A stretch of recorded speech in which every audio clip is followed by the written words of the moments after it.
Bonjour à tous. Précédemment, dans les épisodes de la vie d'un artiste, Hector enterrait son épouse et celle qui fut sa muse, Harriet Smithson.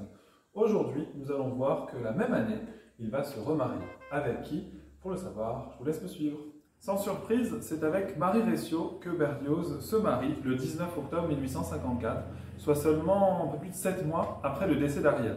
Ça peut paraître un peu soudain, mais en fait, si vous vous souvenez bien, dans les épisodes précédents, nous avons vu que cette Marie Recio est en fait la maîtresse d'Hector depuis bientôt 15 ans, comme il s'en justifie d'ailleurs auprès de son fils, Louis, dans une lettre que je vous lis à présent. « Je suis remarié. Cette liaison, par sa durée, était devenue, tu le comprends bien, indissoluble. Je ne pouvais ni vivre seul, ni abandonner la personne qui vivait avec moi depuis 14 ans. Mon oncle, à sa dernière visite à Paris, fut lui-même de cet avis et m'en parla le premier.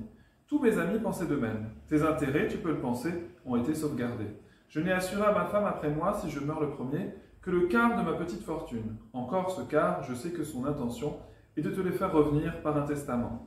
Elle m'a apporté en dot son mobilier, dont la valeur est plus considérable que nous ne pensions, mais qui devra lui être rendu si je meurs avant elle. Tout cela a été réglé d'après les indications que m'avait données mon beau-frère.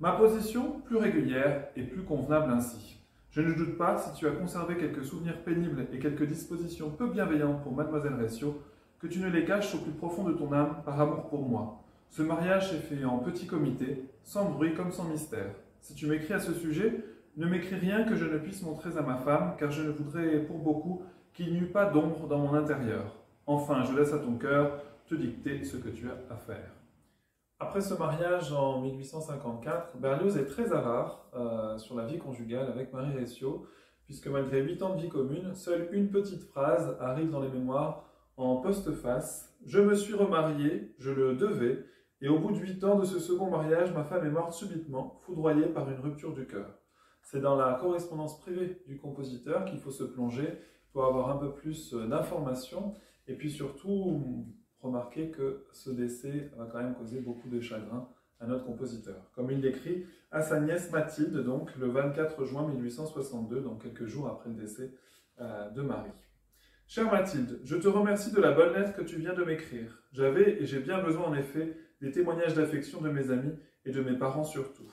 L'isolement où cette perte foudroyante me laisse est bien étrange et bien cruel. Louis est arrivé, il passera encore quelques jours avec moi. Je ne sais quand je pourrai aller à Grenoble. Ce voyage, je le sens, me ferait grand bien. Et je serais heureux de connaître ton mari et tes enfants. Mais je suis si peu libre de quitter Paris. Quand je le quitte, c'est que mes affaires m'obligent d'aller en Allemagne ou en Angleterre. Et puis ma belle-mère, si triste, si accablée maintenant, je tremble de la laisser seule. » C'est en effet une crise cardiaque qui emporte Marie Recio le 13 juin 1862. Elle n'a alors que 48 ans. Elle sera enterrée 3 jours plus tard à Montmartre. Et même si Berlioz perd ainsi sa seconde épouse, c'est pas pour autant que sa vie amoureuse se termine, loin de là, puisque c'est dans ce même cimetière que quelques temps plus tard, son cœur s'emballe à nouveau. Pour qui? Pour le savoir, il faudra nous suivre dans le prochain épisode de La vie d'un artiste. À très vite!